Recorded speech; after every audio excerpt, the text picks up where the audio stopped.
and we are in section 8.5. We're still looking at tricks of the trade, little tools that we can use to help us with some integrals.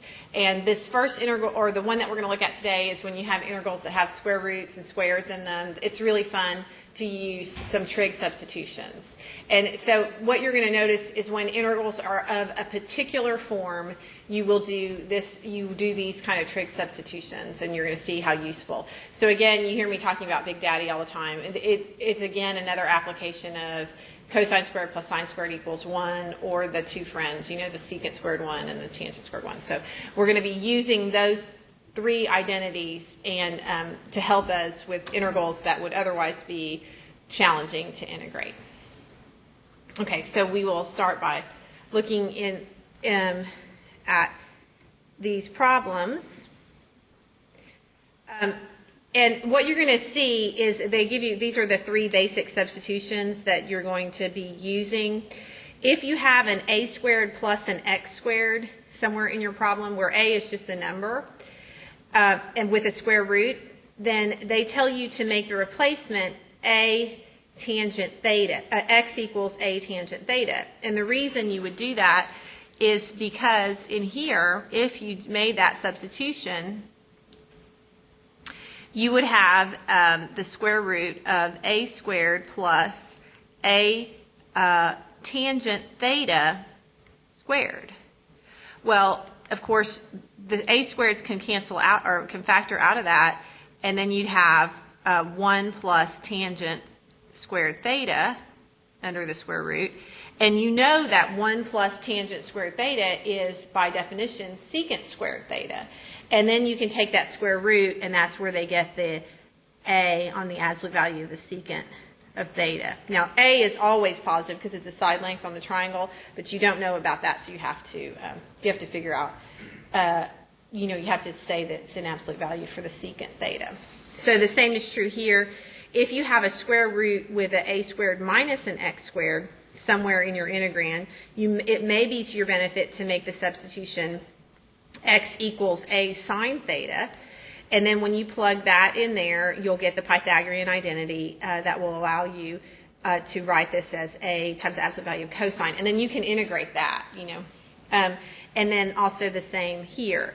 Now, I will tell you that if you let x equal this, you are going to have to figure out what dx is. So if the integral is in terms of x, then you have to, the derivative of secant theta, and you have to think about that. So we'll do some problems dealing with that. And then also, it turns out that you want to give your answer, and your answer will be in terms of theta, but you have to go back in and figure out what that is in terms of x. So you always want to use this right triangle ratio thing to kind of help you figure out your answers. So I will show you some problems, and that should make more sense. I have these graphs here just to kind of help you remember when you're doing the inverse functions what your ranges are. Okay, and so then let's just try a problem and see how it goes. So again, this is just a technique to apply to work these. Okay, so let's look at the integral of the square root of 9 plus y squared, dy over the square root of 9 plus y squared.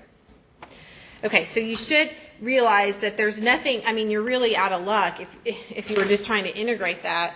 There's no formula, right? The inverse tangent ones seem helpful, but not really in here. The inverse functions sometimes look right. If we went back to our formula sheet,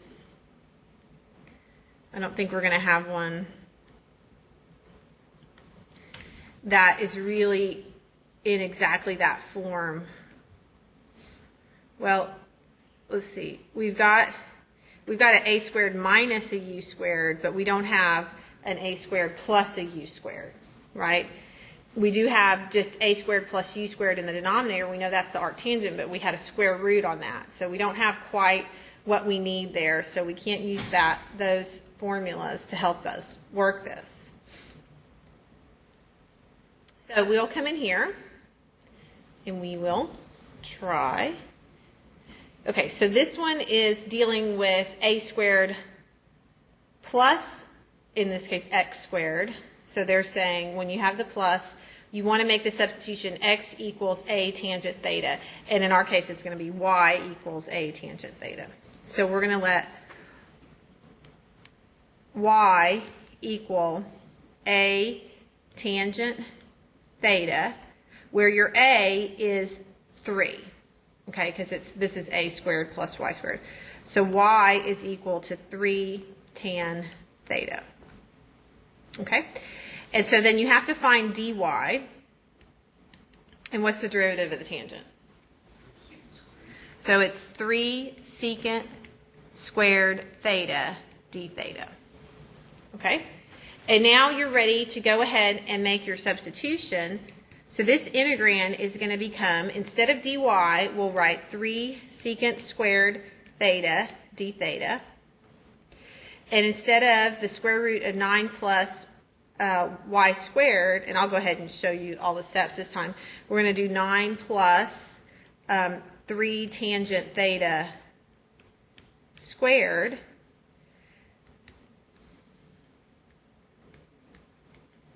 And then the 9 factors out, and then this will be 1 plus tangent squared theta, which is secant squared theta. When you take the square root, you're going to get 3 onto the absolute value of secant theta. Did y'all see that? Okay.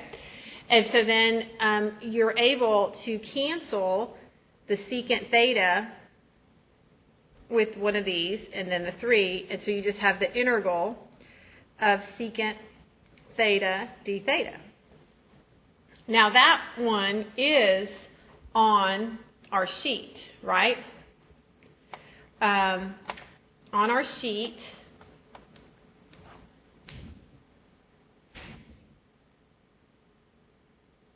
what is the antiderivative of the secant?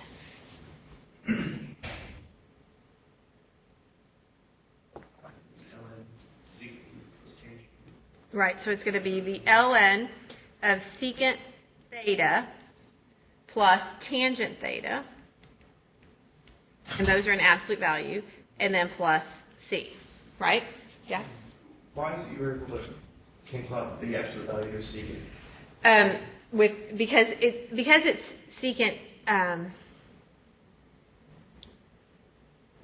because it's secant squared theta. Well, it's, do they? Let me see if they gave us an interval. It's a good question.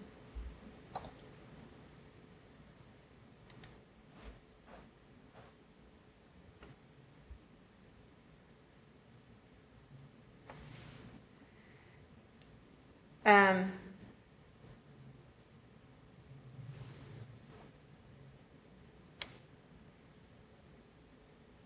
know we can if our range is still positive, but range is sure.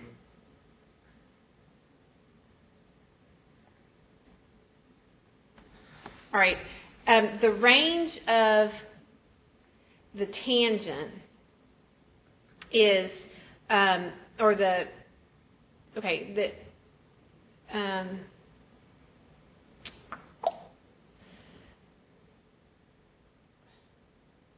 I gotta see how I'm going to say this.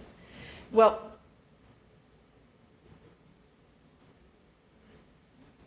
we can, cosine theta is greater than 0, 1 between them.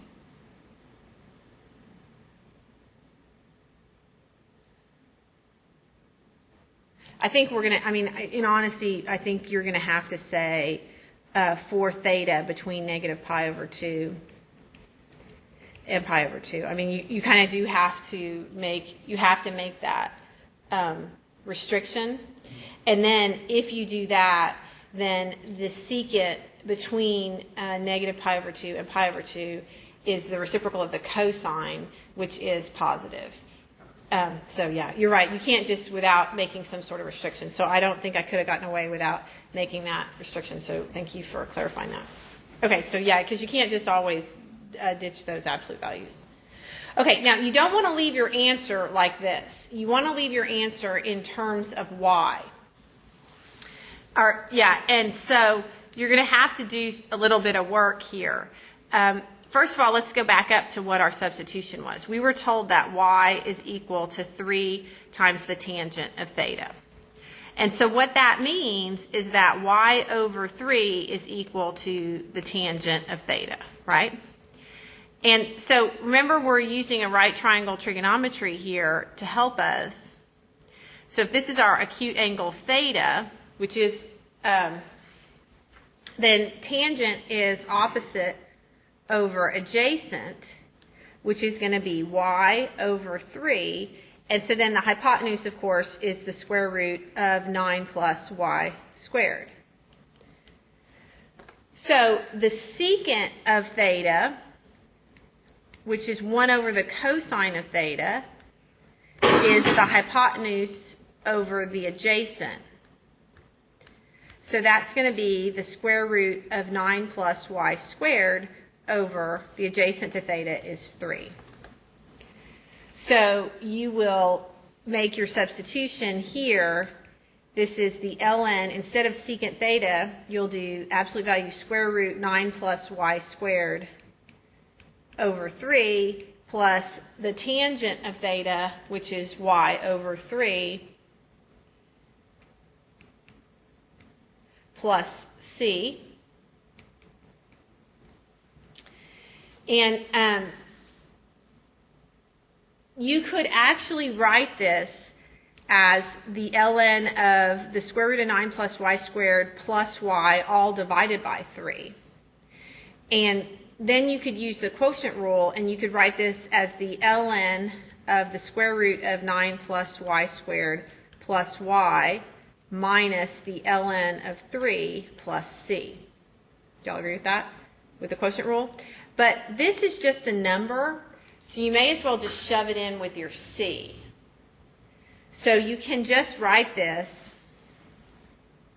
as, I'll come down here, equal to the ln of the square root of 9 plus y squared minus, or plus y plus c. So I don't know how picky they are on the online homework.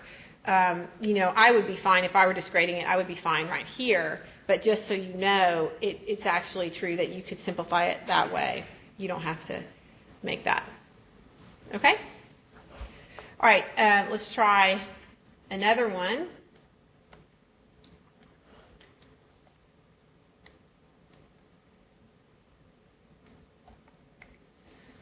Let's look at one with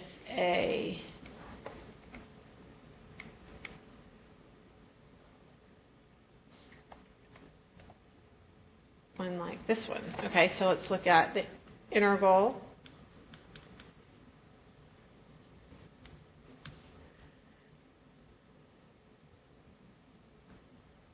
of the square root of 25 minus t squared dt. Okay? Now, when you have, in this case, this is an a squared minus an x squared.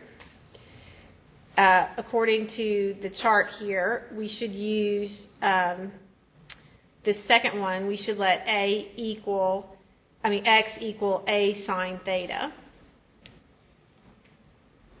So we will let x equal, or in this case t, we'll let t equal a, what's a here? Good, 5 times the sine of theta. Then dt is going to be equal to 5 cosine theta d theta.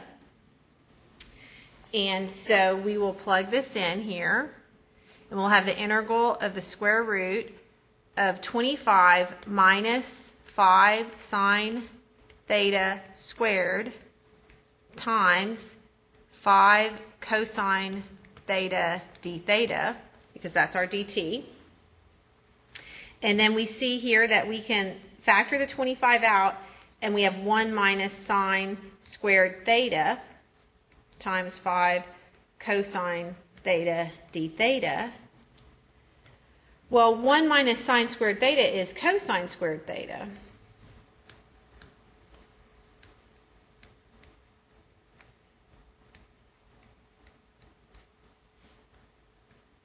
And the square root of cosine squared theta is just cosine theta, and the square root of 5 is 5. So you're going to have 25 on the integral. You'll have a cosine, you will have an absolute value of cosine there times the cosine. Yeah, and I didn't do it again. Again, I should restrict my theta is between negative pi over 2 and pi over 2. So I'll be fine. The cosine will be positive there. So this is just going to be cosine squared theta d theta. Now, how do I integrate that?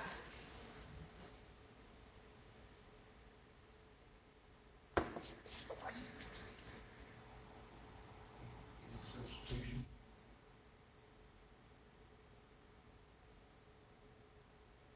I'll tell you, this is one that I'm not giving you a hard time. This is one that kind of bugs math teachers if students don't know how to do it. Which one is? What is it? It's Wayne Duncan's favorite. Yeah, you're going to want to do 25 onto 1 plus cosine 2 theta over 2, right? Because that's what cosine squared theta is, right? Oh, sorry, don't want to lose my integral. D theta. Okay, and so then you can write that as 25 over 2. And when we integrate the 1, we'll just get theta. And we integrate cosine 2 theta, we get what?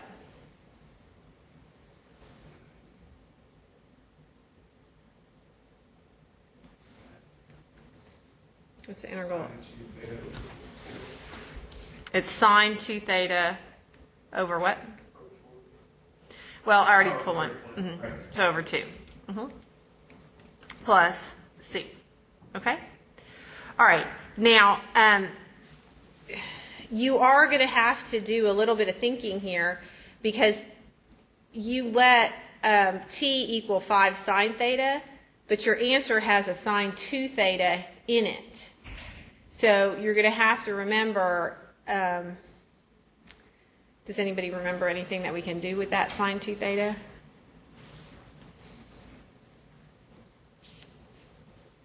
Where's that trig formula sheet? The sine of 2 theta, recall, it's a double angle formula. Sine 2 theta is equal to 2 sine theta cosine theta, which is going to be better for us. So you're going to want to replace sine 2 theta with that, which is kind of cool because the 2's are going to cancel also. And so you will have 25 over 2 theta plus sine theta cosine theta plus c, right? Now,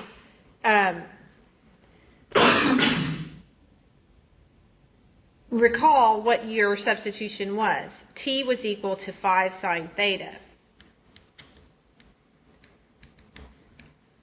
So t over 5 is equal to the sine of theta. That's opposite over hypotenuse, right? So you're going to be able to put t over 5 right in there. To figure out cosine, I just like to go ahead and draw my triangle. Here's theta. My opposite is t. My hypotenuse is 5. So my adjacent is the square root of 25 minus t squared.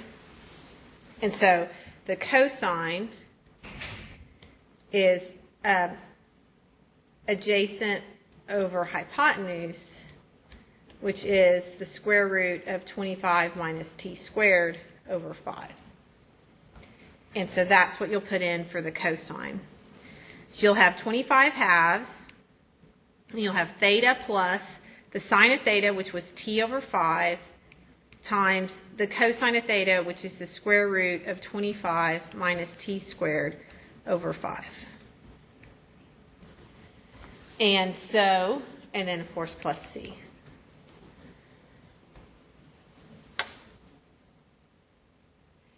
But you still have this theta right here, sorry. So we need to get rid of that theta.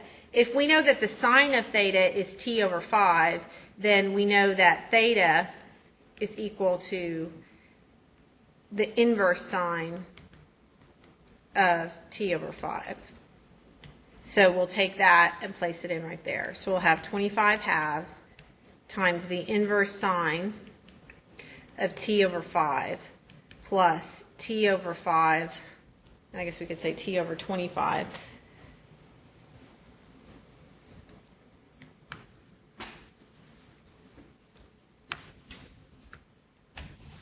T on the square root of 25 minus t squared over 25 plus c. Okay? And if you wanted to distribute that 25 halves out because it feels like you should cancel that 25, you could. I don't know how picky they are on that. So you could write this as 25 halves inverse sine t over 5 plus t times the square root of 25 minus t squared over 2 plus c. With me? Pretty fun? It's awesome. Okay, good. Let's see if we can do another one.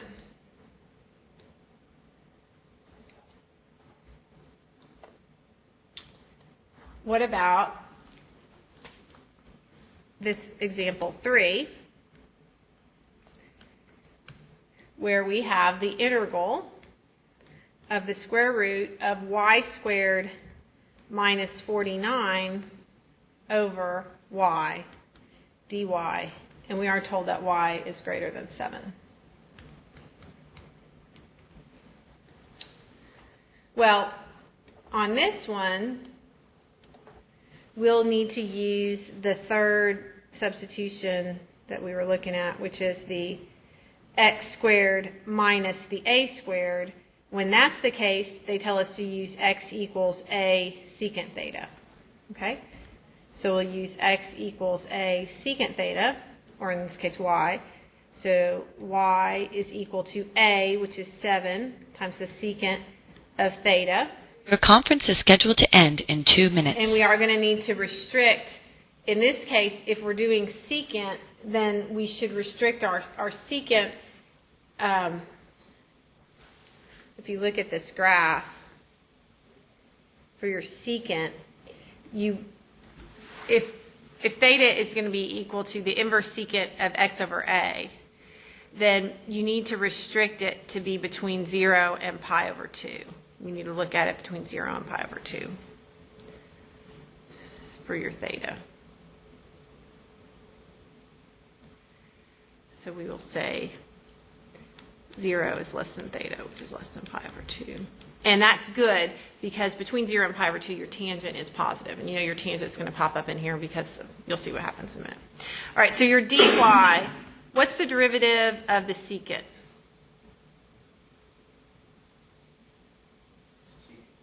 Yeah, secant theta, tangent theta, d theta.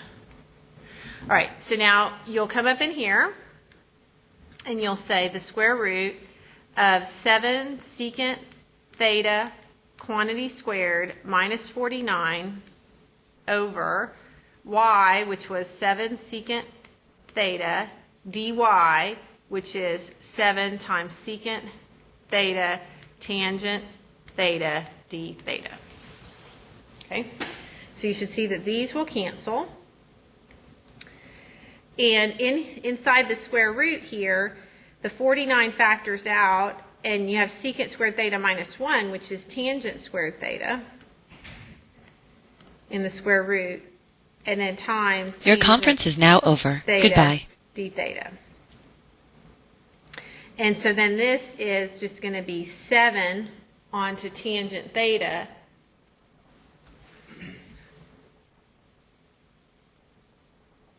times tangent theta d theta, which is going to be tangent squared theta.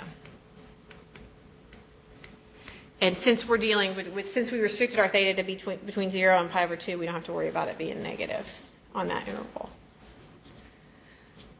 Okay, and this one, how do you integrate tangent squared theta, d theta?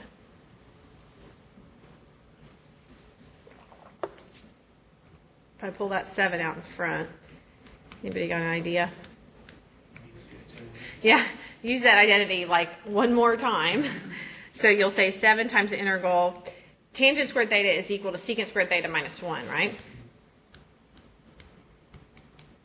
And the beauty of that is that the integral of secant squared theta is just tangent theta. So 7 times the tangent of theta minus theta plus c. Okay, but you can't leave your answer like that because it's in terms of theta and you originally wrote it in terms of y, or it was originally given to you in terms of y. So since y was equal to 7 secant theta, then y over 7 is going to be equal to the secant of theta. And so you have obviously the inverse secant of y over 7 is equal to theta, so that's what you'll put in there. And then I always just like to draw a right triangle just to kind of help me. This is my theta. If secant is equal to y over 7, secant is hypotenuse over adjacent. So that's going to be 7 over y. So this is the square root of y squared minus 7 squared, which is 49. And so the tangent of theta is opposite over adjacent. So it's going to be the square root of y squared minus 49 over 7. So you'll come back up here and you'll say 7 times y squared minus 49, the square root over 7 minus the inverse secant of y over 7 plus c. And if you want, your 7s will cancel there.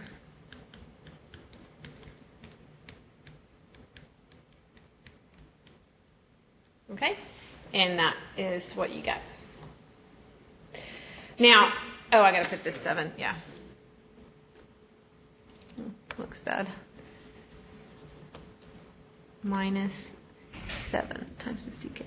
Now, let me tell you, what I just find so fascinating about these is some integrals you just look at and you can kind of feel what the derivative, what the antiderivative is. But when you looked at this integral right here, the square root of y squared minus 49 over y, you probably were never thinking that the answer was square root y squared minus 49 minus 7 on the inverse secant of y over 7 plus c. You know, I mean, they're so obscure what you end up with. It's really kind of remarkable. And the fundamental theorem tells us that that antiderivative does exist, but finding it is often not a trivial thing. And so the next section we learn about tables, and then the one after that we learn about, or I can't remember which section it's coming up though, we learn about numeric integration when you just can't find it. What is your calculator doing? It's using a particular rule to kind of get an approximation, which is one rule is called the Trapezoid Rule, where they just put, if you're just looking for the area under a curve, well, you could just fill it up with a bunch of trapezoids, and the more you put, the closer you're going to get. And that's when you do your f-int, that's what your calculator's doing. It's actually just filling up the space underneath, and if there's a negative part, it just cancels them out, but it just finds that area and then sums it up. Because, you know, sometimes you're just never going to get it. Okay. So let's see if we can find one that's a little more exciting.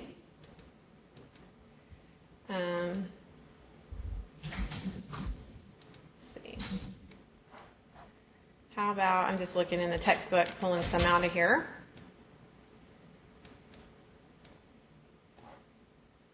How about, I don't know.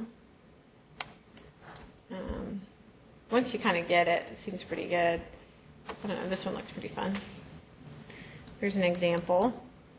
Be careful, they may throw in some ones like an inverse tangent would kind of fall into this, like they're just trying to mess with your mind, thinking you don't always have to do the substitution. It's just another tool.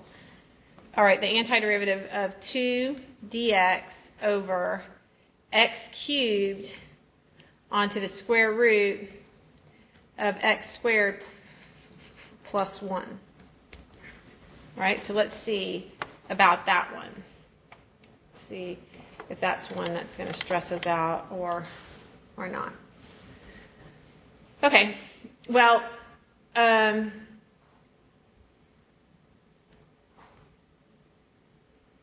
yeah, we've got the x squared plus 1. So when you're dealing with that, if you come back up here, it tells you to use the formula x equals a tangent theta if you have x squared plus 1.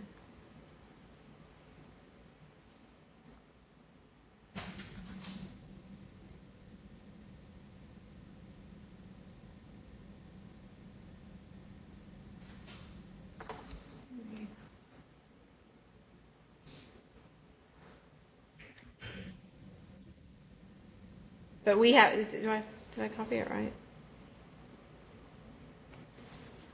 I think I copied this. I want it to be a minus. I'm going to do x squared minus 1.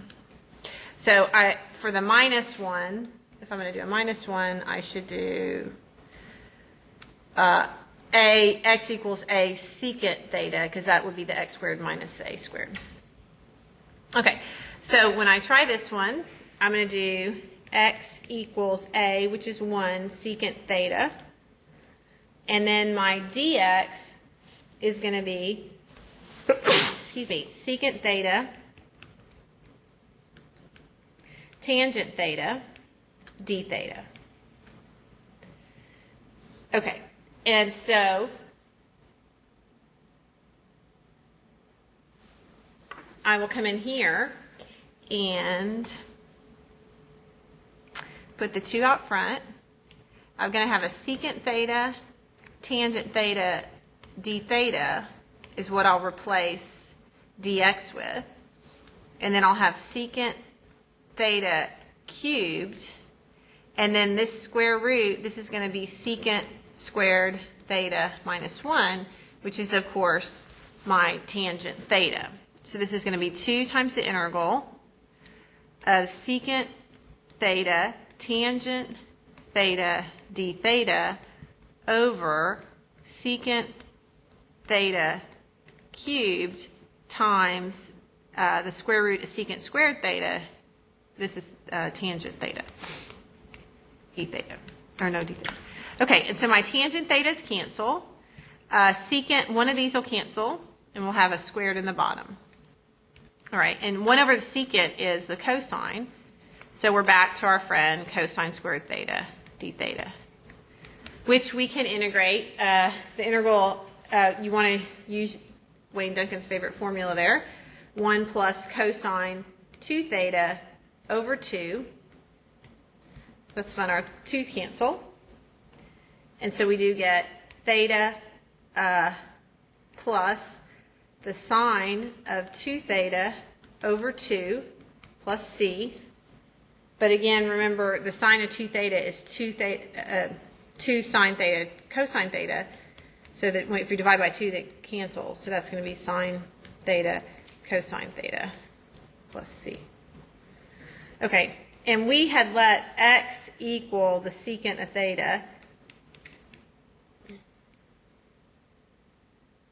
So that meant on our triangle, secant is hypotenuse over adjacent. So this is x over 1, which makes this the square root of x squared minus 1.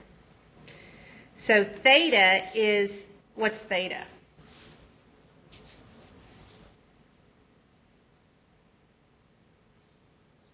Good. Inverse secant of x. You just solve that for theta. Plus our sine of theta is what?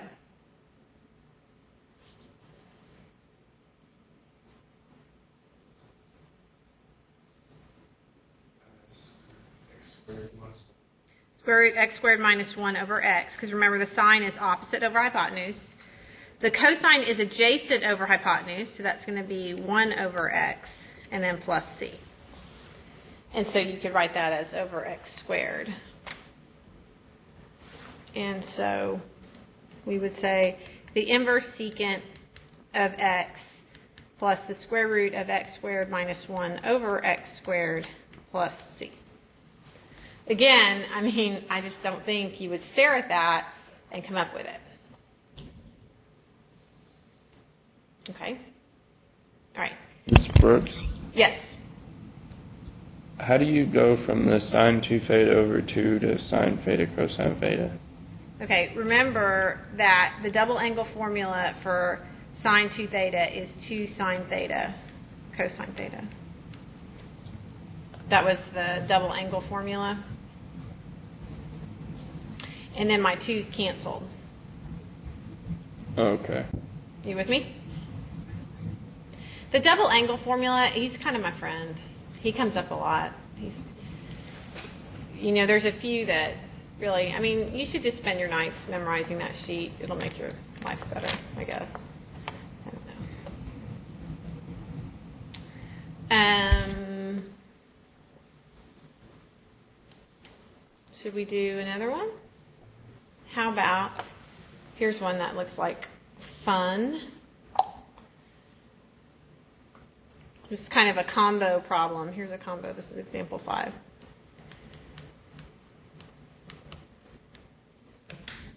How about the integral from 1 to e dy over y on the square root of 1 plus ln y squared. Does that look like fun? It looks cool. That's when you can just type that bad boy in your calculator, can't you?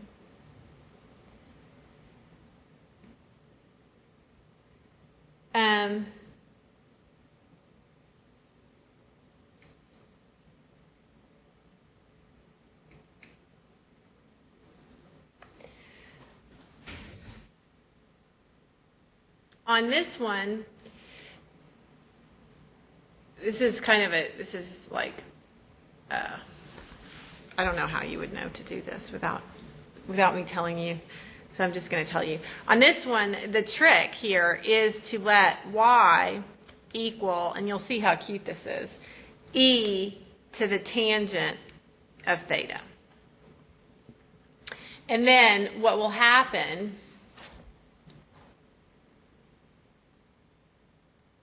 is dy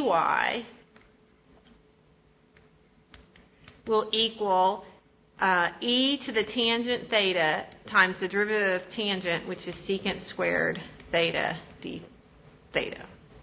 Right? Okay.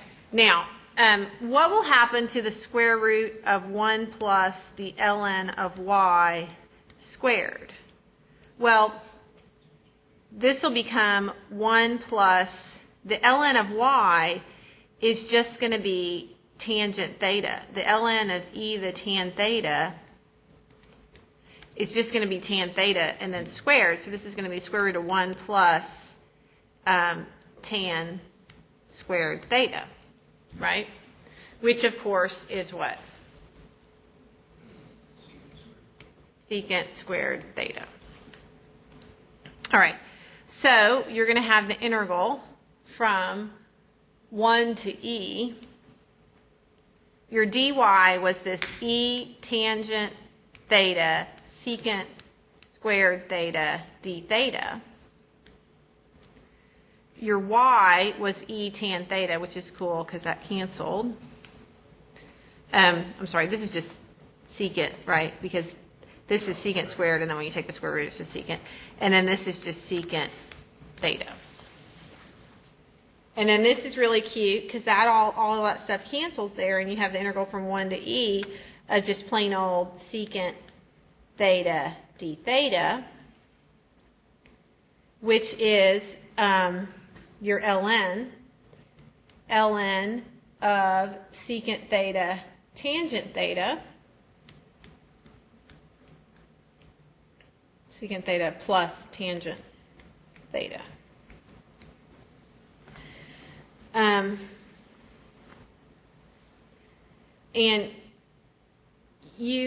let's see, I wonder if we should have changed our limits. Since y was equal to e tangent theta, when y is equal to 1, what's the tangent of 1? The tangent, well actually, I wonder if I should do this.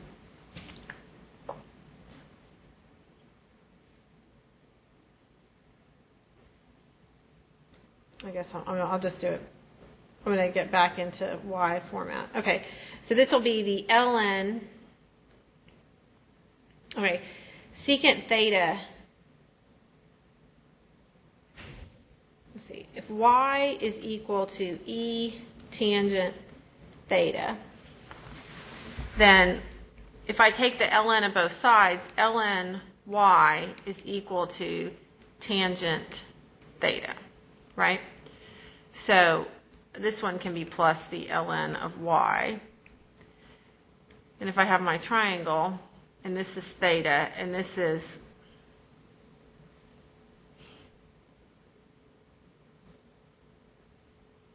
the ln of tangent is opposite over adjacent. So this is opposite over adjacent.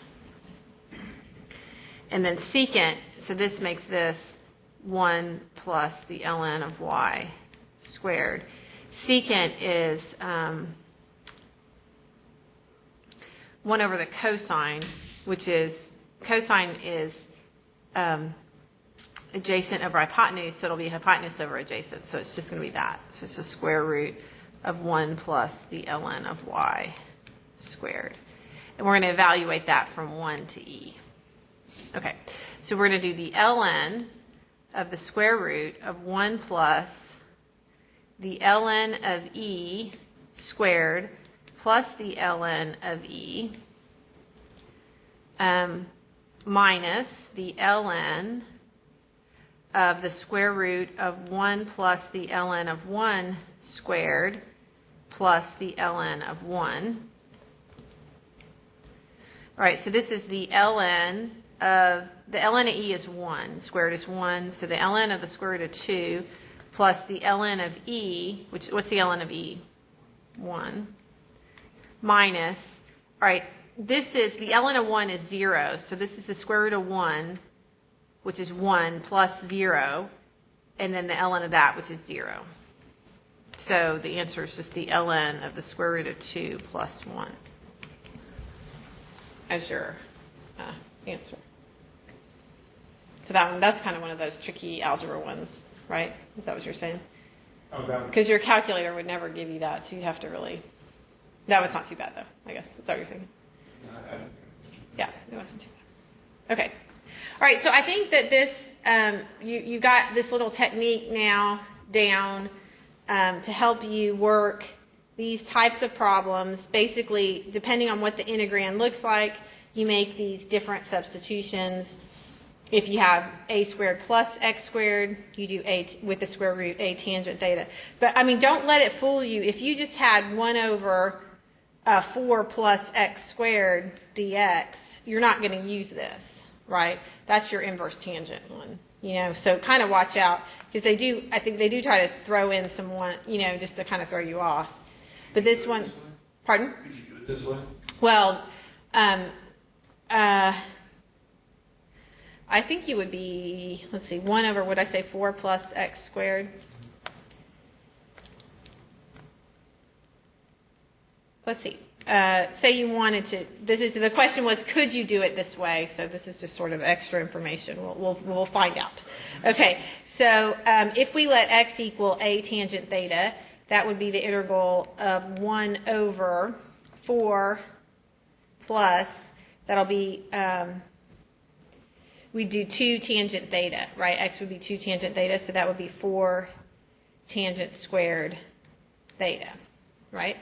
D theta, or okay, so if we let x equal 2 tangent theta, then dx would equal 2 secant squared theta, right? D theta. So we would just get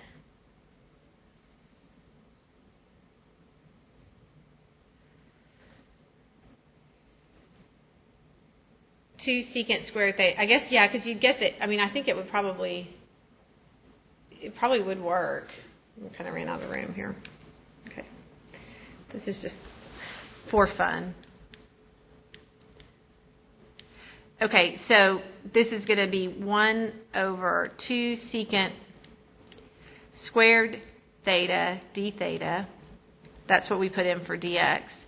And then this is, the 4 comes out in front, and you're going to write that as 1 plus tangent squared theta.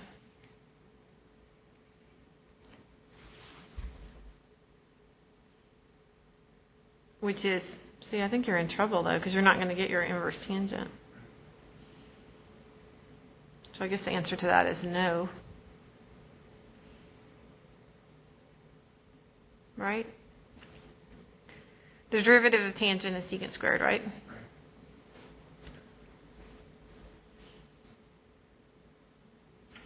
Yeah, because you're just going to cancel and you're just going to get 1/2,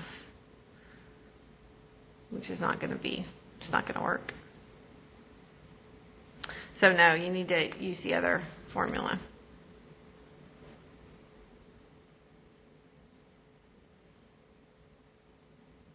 It feels like it should. Because then you get your 1/2 d theta.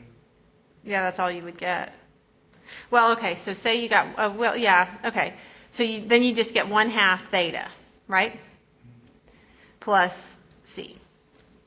But theta, yeah, you're right. And so this is going to be x over 2 equals tan theta. So it's going to be an inverse tangent. So then you're going to get 1/2 times the inverse tangent of x over 2 plus c. Which is, this is right, because it's u over, it's isn't it u over a? What is it? Inverse tan x over a? It's 1 over a. 1 over a. Yeah, 1 over a. Yeah, so that works also. Like, so I guess if you forgot that one, you could. I don't know why you want to. I was just curious. Just for fun, yes. Good question. So it does work. So it's a fun little trick. Okay, so mess around with this section and see how it goes.